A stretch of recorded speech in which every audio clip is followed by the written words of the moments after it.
como todos los martes, me acompaña el licenciado Roberto Uriel Domínguez Castillo. Bienvenido, Roberto. Licenciado, muy buenos días y muy buenos días a todas aquellas personas que nos están escuchando y viendo. Y también el día de hoy nos acompaña el licenciado Carlos Valles. Bienvenido, Carlos. Pues muchas gracias, un gusto estar aquí con ustedes. Al contrario, gracias. Y bueno, Roberto, muchas cosas que platicar. Siguiendo la tónica del programa pasado, donde dábamos cuenta de lo que había sucedido en el estado de Coahuila, pues también hoy, ya después de haberse oficializado estos resultados, viene también la etapa de judicialización de las elecciones. Algo que nosotros hemos señalado, pues que es completamente válido, pero no solamente válido, es un ejercicio que deben de agotar los partidos políticos y las diversas candidaturas para poder quitar cualquier pues dejo de ilegalidad o de irregularidad, pero sobre todo para que la sociedad que votó tenga la certeza de la eficacia de su voto, y esto pues respaldado, al menos en otras épocas, por instancias judiciales que realmente hacían valer esta voluntad ciudadana. Sin embargo, los resultados, como los platicamos aquí en el estado de Coahuila, pues fueron apabullantes. Fueron diferencias que superan en algunos casos hasta el 50% de los votos. Es decir, hubo distritos en el estado de Coahuila donde no solamente se llevó a cabo la elección del Poder Legislativo, en 16 distritos, hubo algunos a favor del PRI, pues que realmente fueron casi 3-1, o algunos casos muy sonados como el de esta figura de Morena, diputado local en funciones, Antonio Atolini, que pierde por poco más de 2-1 en un distrito con sede en Torreón. Pero la dirigencia nacional de Morena ya anunció que va a impugnar, Roberto. Sí, como lo comenta el licenciado, pues es la siguiente etapa de los procesos electorales.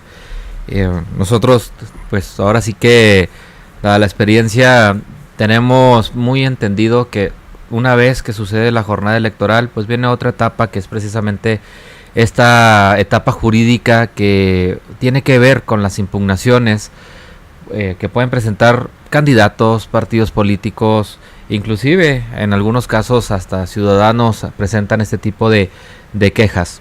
Sin embargo, precisamente esta etapa de impugnación pues se trata de invalidar lo que fue validado ante las urnas. En un primer momento la votación llevada a cabo, los actos que realizó el Instituto Estatal Electoral de Coahuila pues tienen una validez de legalidad. Y esa es la que está siendo sometida precisamente ante el Tribunal Electoral de aquel estado por las impugnaciones que serán presentadas. Lo anunció así la dirigencia del partido Morena a nivel nacional.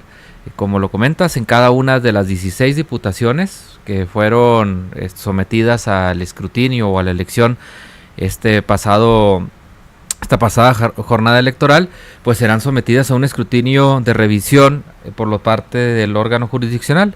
Y uno de los elementos que se ha dicho, o a lo mejor el sustento de estas impugnaciones, es la utilización de un famoso QR, que supuestamente a través de este QR es como pues se generó una manipulación del voto, un tema de acarreo, etcétera, que al final de cuentas es precisamente los motivos que serán sometidos al órgano jurisdiccional, pero pues como bien lo señalas, o sea, creo que aquí los porcentajes son muy distantes. Nosotros sabemos muy bien que no basta con que puedan acreditarse algunas anomalías o algunas irregularidades, que vaya, en cualquier proceso electoral sucede, sino que realmente sean determinantes esos motivos o esas quejas o esas impugnaciones que acuden al tribunal. ¿Determinante en qué sentido? Pues en que vayan a cambiar evidentemente los resultados que ya fueron dados. Ahora, hay aquí un dato muy interesante en el tema de la impugnación. No es casualidad que impugnen el 22.6 de las casillas instaladas. No es porque detectaron en algunos distritos pues estas irregularidades en determinadas casillas. No, es porque sobrepasa apenas por un 2.6 el 20% requerido, porque Morena no está buscando anular la elección en cada uno de los distritos, porque como lo señalaba Roberto, las diferencias son abismales. Lo que está tratando de hacer es generar una idea de que fue una elección violenta, de que fue una elección irregular, de que fue una elección en la cual pues de manera permanente se violaron los principios pues que garantiza nuestra Constitución. Y esto es lo que están buscando. No están buscando la nulidad en un distrito, están buscando la nulidad de toda la elección. Sí, esa es la finalidad, que se logre revocar todos estos triunfos que fueron pues prácticamente apabullantes. Fueron 15 para el Partido Revolucionario Institucional y 1, tengo entendido, para un partido local que es Unión Democrática de Coahuila. Que iba en coalición, que iba en coalición sí. O sea, la candidatura, origen, era de este partido político local en coalición con el Revolucionario Institucional. Pero, sí, de verdad, aquí me parece que vamos a poner algunas autoridades electorales pues bajo la lupa, y sobre todo algunas autoridades que auxilian y del cual se le requiere información. Yo estoy que me como las uñas por ver qué tan rápido contesta la UIF sobre el uso del dinero.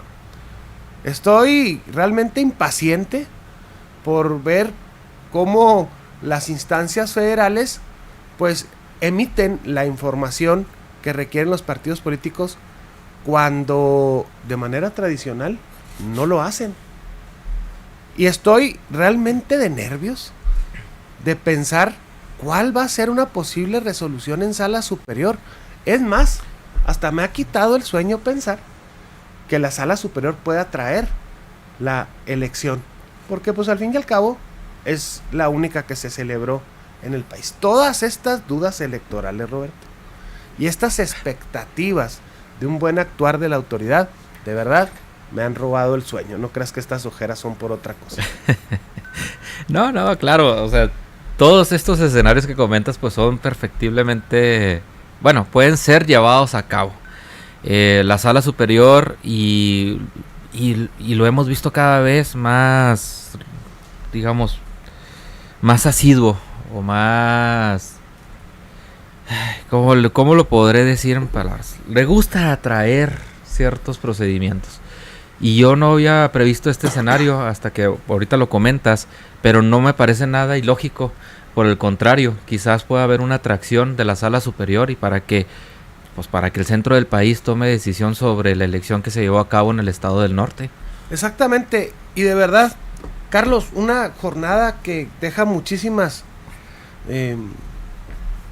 pues anécdotas, por decirlo, sí, expectativas, una situación de un resultado abultado que aun y cuando se preveía un triunfo por ser el partido en el gobierno, en el caso de Coahuila, claro, pues la verdad es que los resultados sorprendieron mucho, sobre todo porque creo que tenemos que recordar también que Morena viene de una actitud ganadora, viene de sentirse omnipresente, omnipotente, pero también viene de perder en Veracruz y viene de perder en Durango, y la reacción de Morena al perder llama la atención.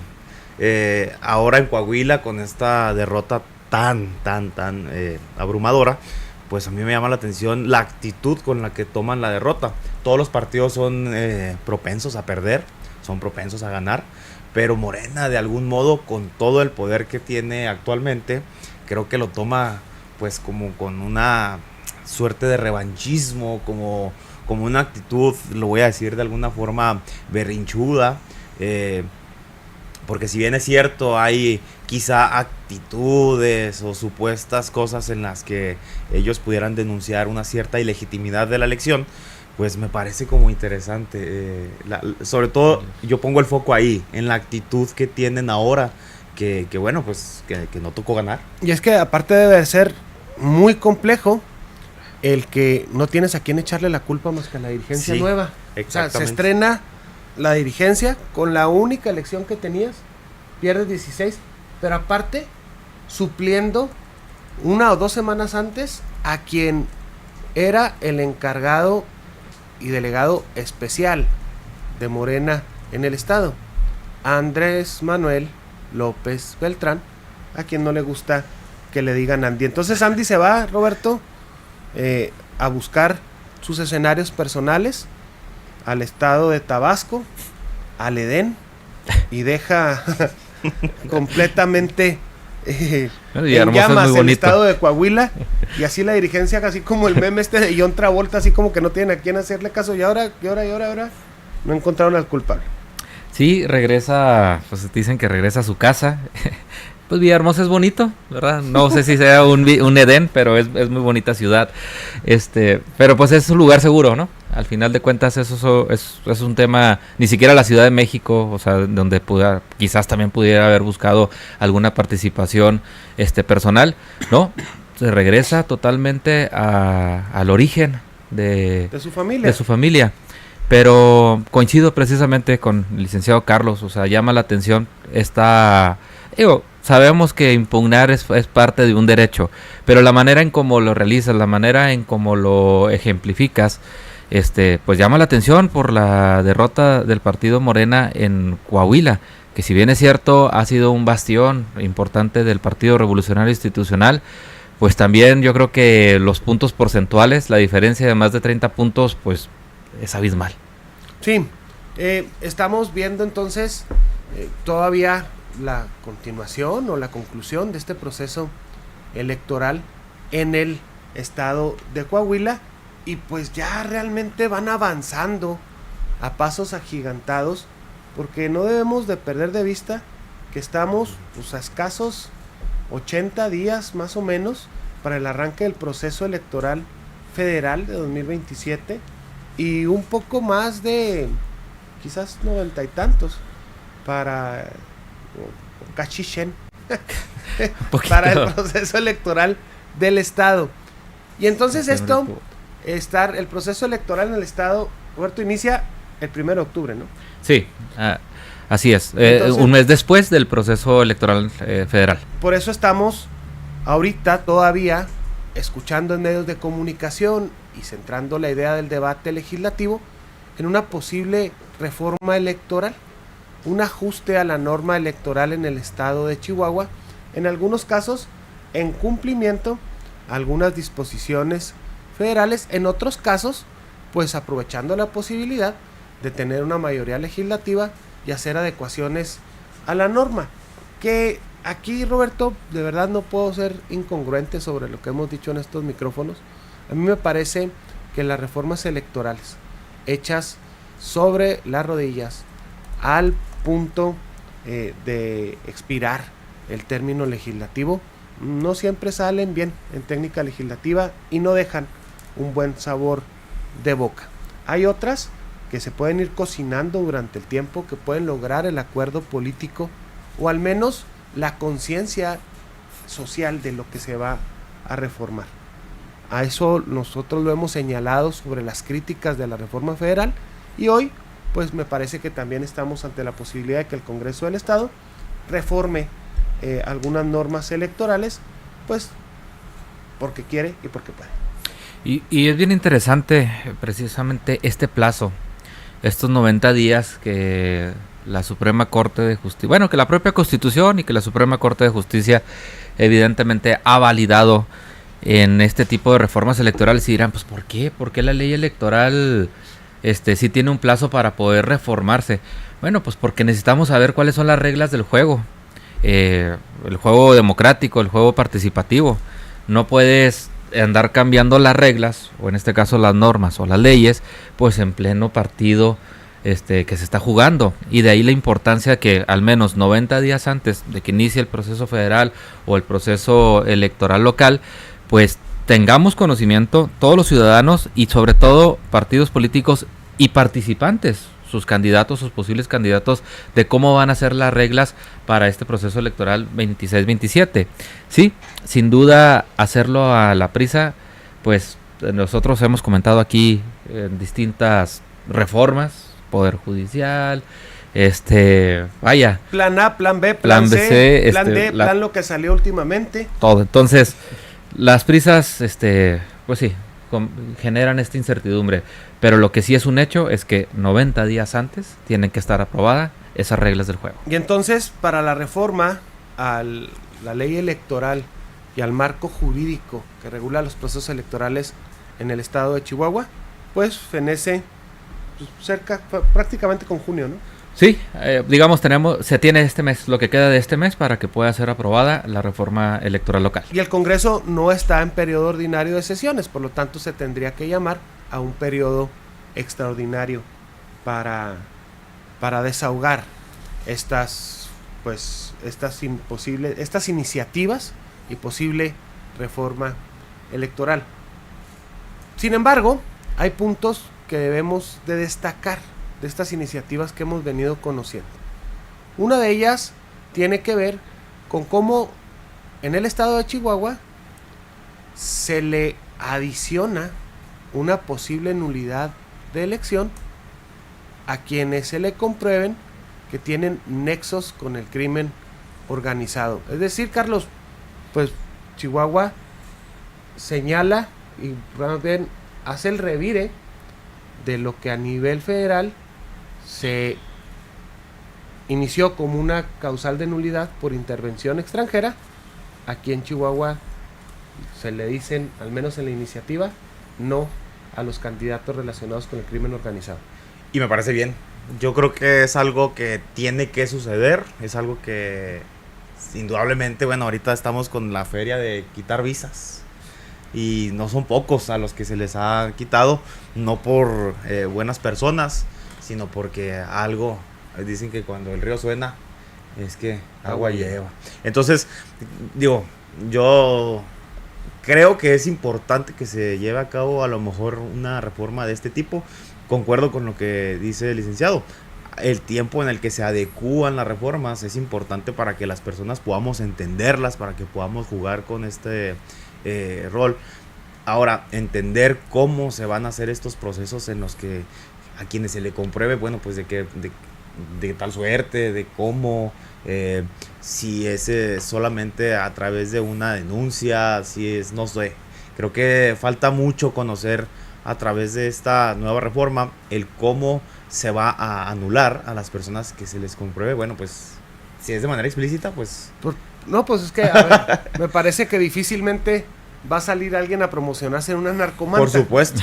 Pero aquí es precisamente los detalles finos para no caer en una posible norma en la cual pues no quede la claridad de cuáles son los elementos que se deben de tomar en cuenta para tomar una decisión en tribunales muy de grandes consecuencias, como es la nulidad de una elección. Y Roberto, ha habido varios mecanismos. En el caso de nivel federal, esta situación de que el partido político le pregunte al INE, el INE le pregunte a las instancias, el INE le diga, oye, si es un narco o una narca candidata, ya sabes, partido, tú lo que haces. Y luego, pues estos elementos en los cuales no solamente basta señalar por la facha, no solamente basta decir no a los candidatos buchones, o sea, no a los candidatos que escuchen narcocorridos, no se trata de eso. Tiene esto una mayor profundidad y es lo que preocupa en este tipo de reformas. No porque no tengan una buena intención, sino que en su ejecución pueden o jamás llegarse a ejecutar o ejecutarse de manera injusta.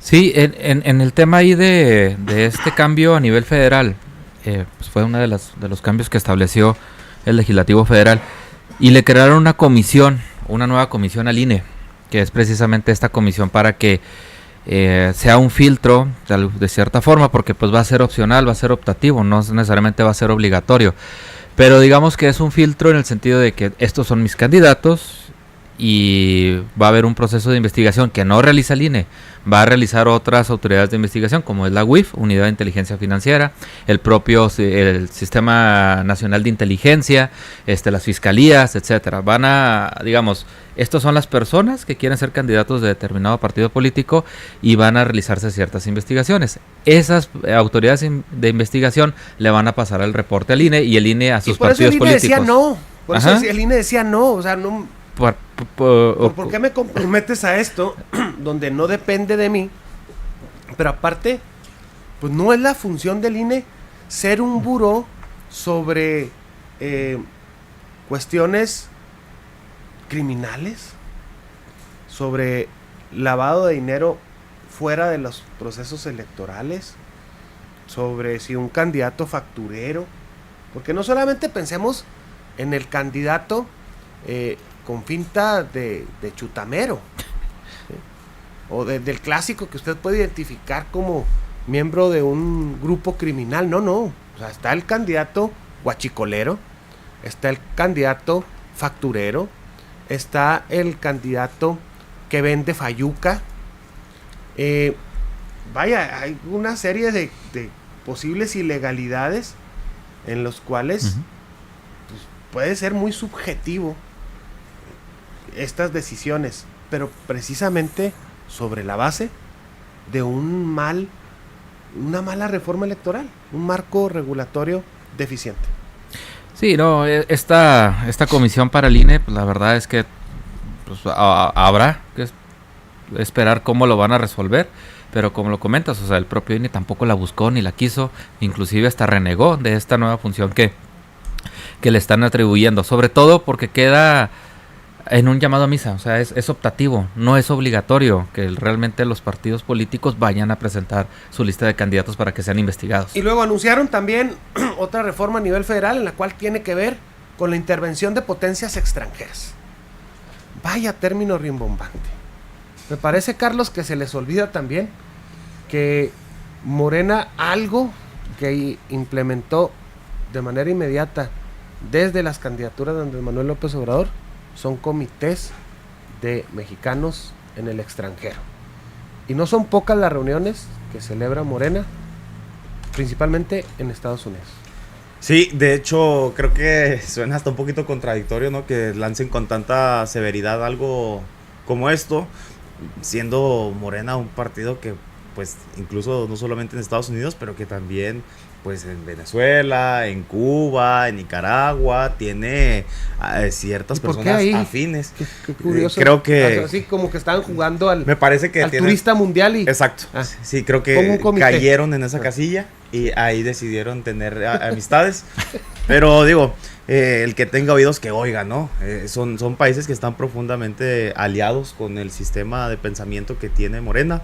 Y pues la intervención extranjera no siempre es del más grandote al más chiquito. También un país que consideramos más pequeño que México puede tener influencia en actos deliberados. Y sobre todo se da esto en tiempos en los cuales pues existen diputados migrantes, existen regidurías para personas que viven en el extranjero, y estas sí fueron pensadas y fueron razonadas y fueron incluidas en las constituciones y en la ley como un mecanismo de representación de aquellas personas que se ven obligadas, o no obligadas, pero toman la decisión por situaciones económicas muy difíciles, principalmente, en algunos casos inclusive por desplazamiento, por actos violentos, de vivir en otro lado fuera de su lugar de origen, principalmente en los Estados Unidos.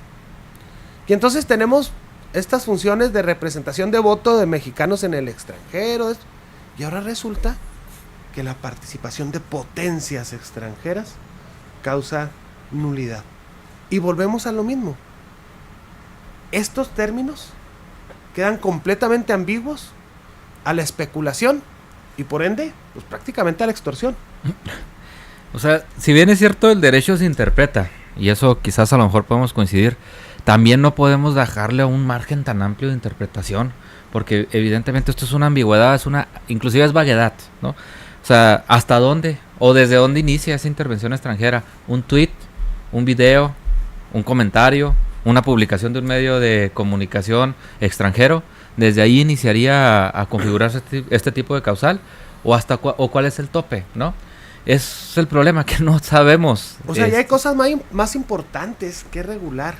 Hay pendientes más importantes para poder generar procesos electorales en condiciones reales de participación y de competencia.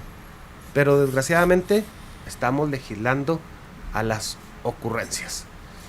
Y así, con estas ocurrencias nos vamos a un corte. Y no se asusten, no es que Roberto vaya a hacer un acto de magia y desaparecer.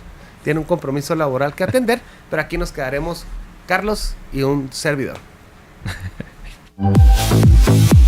¿Estrés, cansancio o simplemente necesitas un momento para ti? En Complete Spa te ayudamos a reconectar cuerpo y mente con nuestros tratamientos relajantes, faciales y masajes especializados. Déjate consentir como te lo mereces, en un espacio diseñado para tu bienestar total. Visítanos en Avenida Francisco Villa, Colonia San Felipe, quinta etapa. Agenda tu cita hoy mismo al 614-335-2583 o al 614-372-4295. Complete Spa, el spa más completo. Gracias por continuar con nosotros. Y Carlos, estábamos platicando precisamente antes de irnos al corte. ¿Cómo hace falta reformar y cómo quedan pendientes muchísimas reformas en materia electoral?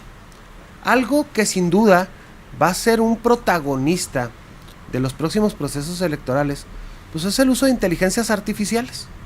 Este uso indiscriminado de inteligencia artificial, pues sin duda va a ser un jugador clave en los próximos procesos electorales. Es más, puedo afirmar que ya juega un papel preponderante en la elaboración de publicidad, flyers, estímulo de redes sociales, en algunos casos inclusive pues en la elaboración de discursos, planes, modificaciones de imágenes.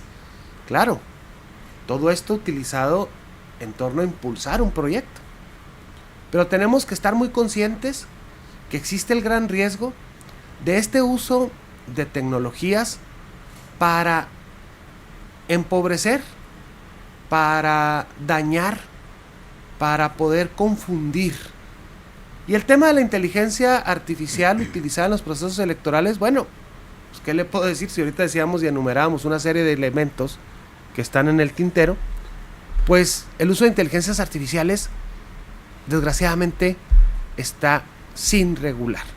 Claro que las conductas desplegadas a través de la inteligencia artificial pueden ser encuadradas en muchísimas otras de nuestro marco normativo, sí es cierto. Pero también es cierto que los legisladores y el Estado mexicano en su conjunto no le ha querido entrar al tema de la inteligencia artificial, de la regulación, de claro, ponerle pues límites, establecer ciertos códigos, lo que sea, algo que pueda no ser perjudicial en vez de benéfico. Sí, este tema de la inteligencia artificial es algo que hoy por hoy está muy presente en todo el tema relacionado con la política, con la religión, con el deporte, con todo.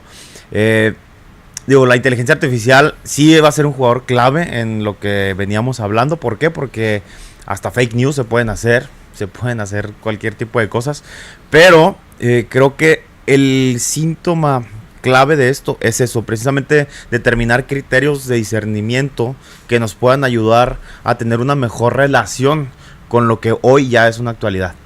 En México no es porque yo sea un vendepatrias, pero tenemos un retraso tecnológico a comparación de otras grandes potencias como Estados Unidos, Japón, Alemania, etcétera. Y en el tema de la inteligencia artificial no es la excepción. Entonces creo que es importante, primero que nada, entender qué es la inteligencia artificial, a qué nos conduce y sobre todo qué problematiza del ser humano, porque es una cuestión hoy por hoy más antropológica que otra cosa. Y mira, aquí lo que llama también la atención es cómo incluso el Papa León XIV sí le entró al tema. Sí. O sea, sí le entró en su primera encíclica, pues aborda el tema de la relación del ser humano con la inteligencia artificial.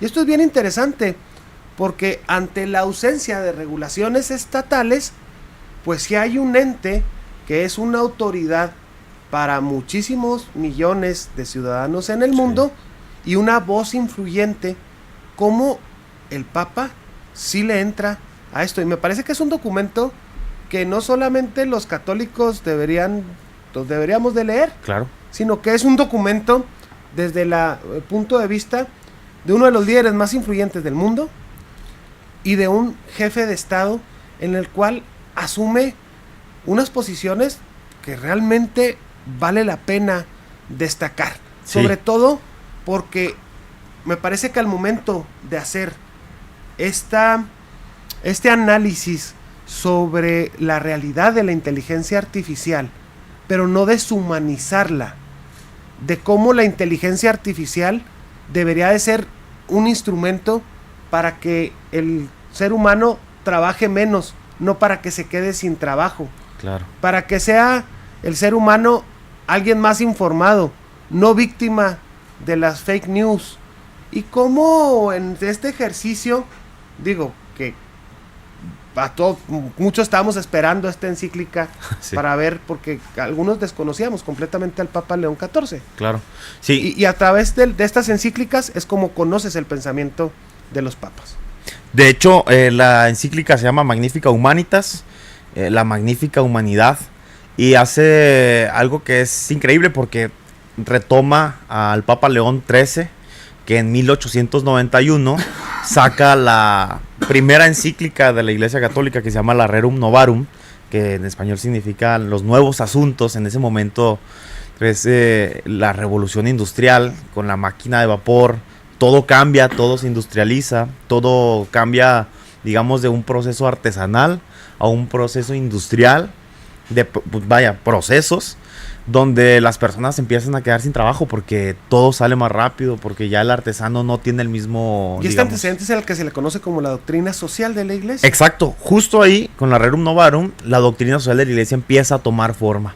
Y ya serán pues 135 años de esa primera encíclica.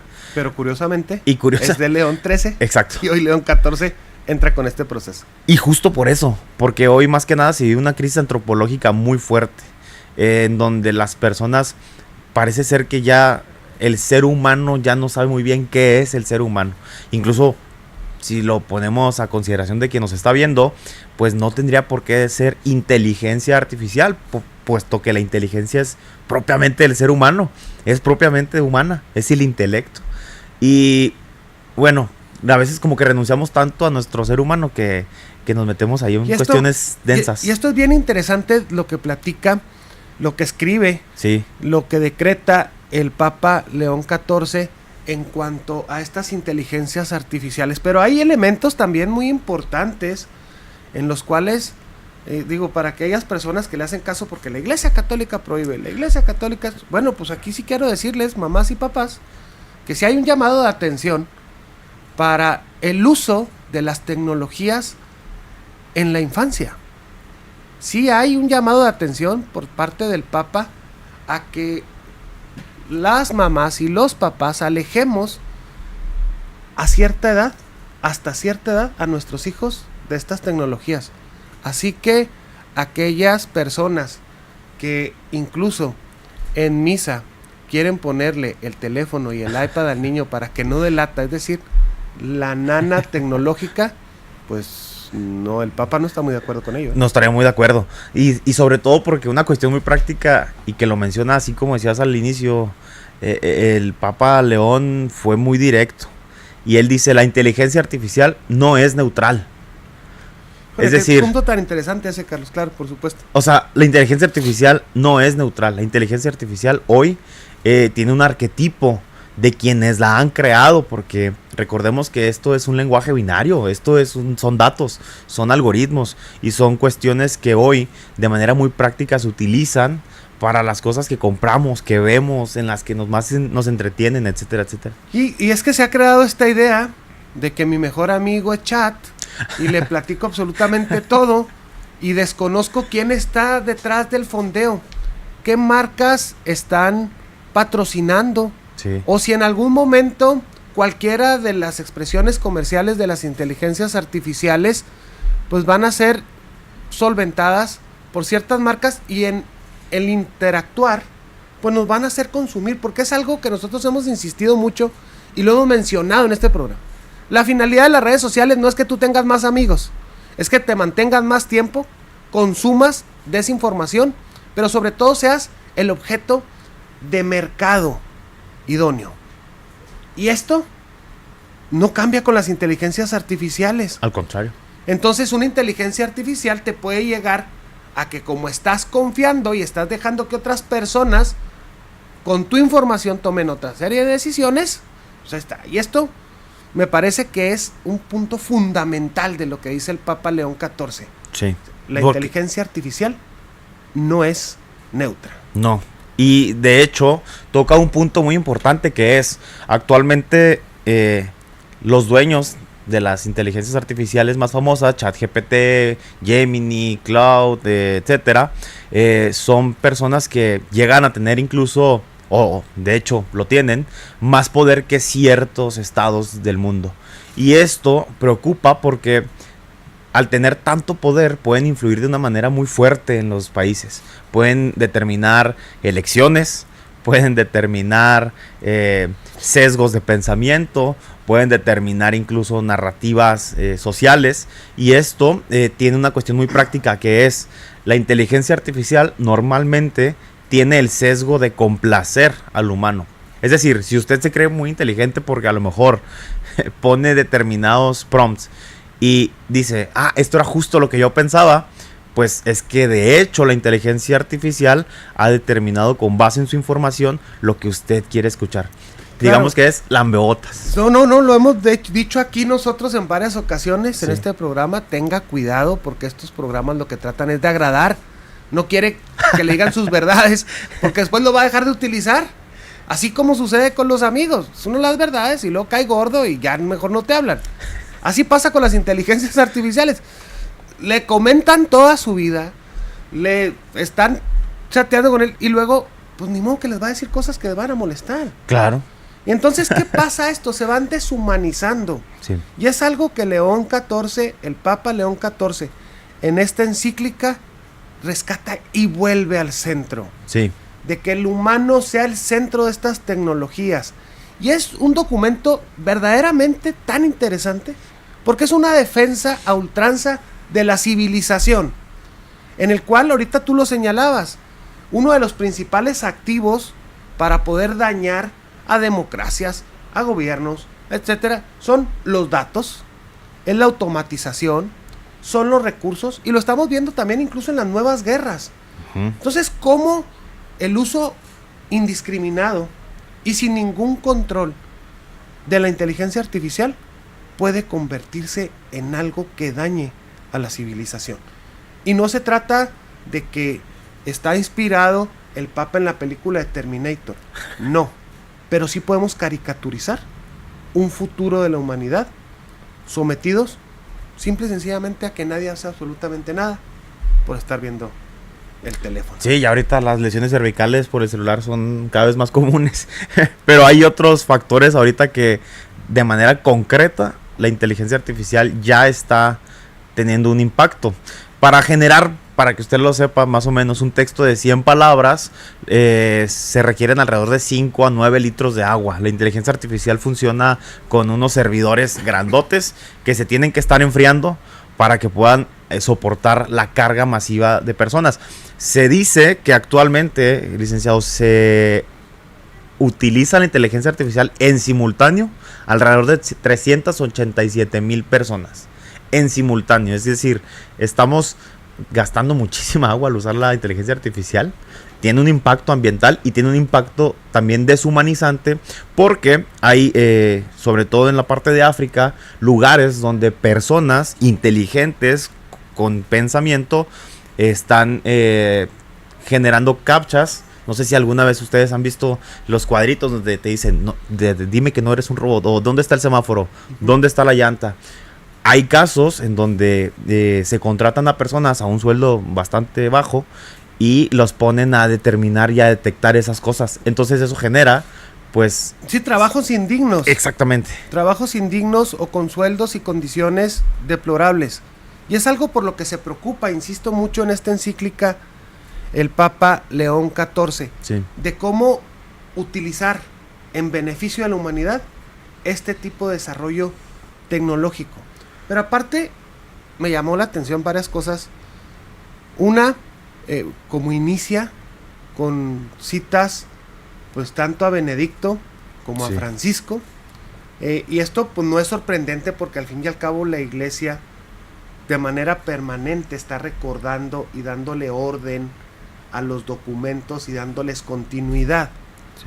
Pero lo que sí me parece que le llamó la atención a muchísimas personas son las citas a Tolkien. Un autor autor del bastante Señor de los- sí. muy católico que en El Señor de los Anillos, bueno, tiene una referencia. Y ahí exactamente Gandalf aparece en esta encíclica.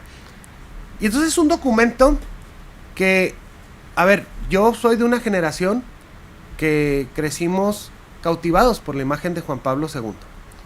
Que una persona sumamente carismática que llenaba las plazas, las calles, se desbordaba la energía en torno a Juan Pablo II. Y Juan Pablo II también puede tener una serie de perfiles y señalamientos para los no católicos que son sumamente válidos y que la historia los ha juzgado. Sin embargo, para muchos de nosotros fue complejo el conocer al sustituto de Juan Pablo II en una persona que públicamente no era tan carismático, como es el caso de Benedicto XVI. Y ahí fue, debo de confesar, la primera vez que yo leí a un papa. Porque dije, pues, ¿cómo puede ser papa? Si, no sé, o sea, Si no es tan con todo carismático. respeto, pues, parece un personaje así como decíamos ahorita de lo de Tolkien, Sí. pues al senador Palpatine, ¿verdad? Y entonces era una situación en la cual me llevó a mí a leerlo. Y cuando lees al Papa Benedicto XVI, realmente te sorprendes de la capacidad intelectual y entiendes el por qué estas personas logran alcanzar esos niveles de liderazgo. Sí. Me parece a mí también que leer a Francisco es importante, Otra cara de la moneda. porque aparte él combinaba su carisma, su presencia, sus discursos Sí. incendiarios en algunos casos, sus pullas en las giras, pero tienes la posibilidad de leerlo también. Y hoy yo sí tenía mucha expectativa de esto. ¿Con qué te quedas, Carlos, de esta encíclica? Yo me quedo sobre todo con la figura que utiliza el Papa León XIV. Él hace una analogía entre la cita bíblica de la Torre de Babel, donde el hombre pretende construirse a sí mismo y hacer una torre que llegue hasta el cielo, y la destrucción de Jerusalén, donde Nehemías reconstruye bloque a bloque, que lo hace dándole un bloque a cada miembro de la comunidad. Es decir, no es él quien construye, sino son todos. El Papa León XIV en la encíclica de la Magnífica Humanidad nos está diciendo básicamente que la visión de la inteligencia artificial tiene que ser servir al hombre. ¿Por qué? Porque viene del hombre. Es el humano el que tiene que hacer uso de ella para el bien, no en la guerra, no en la subordinación, no en hacer producto al propio humano, ¿no? Entonces, esta es la clave, decir, vamos a reconstruir Jerusalén. No podemos olvidarnos de que al centro está la dignidad de la persona humana y la inteligencia artificial no tiene que hacer nada más que reforzar el bien común donde está la persona humana. De verdad, hemos aprovechado este momento para, sinceramente, recomendarle que lea este documento. Sobre todo aquellas personas que están entre los 20, 30, 40, vale la pena porque son análisis más allá de lo que usted pueda profesar sobre temas religiosos. Es un tema de actualidad, escrito con muchísimo cuidado, con una gran calidad, y no debemos tampoco dejar de lado que ya es un tema en el cual los papas están influyendo, porque Francisco también había entrado fuertemente con el tema de la ecología, y hoy el Papa León XIV, en un documento tan importante como su primera encíclica, aborda la inteligencia artificial.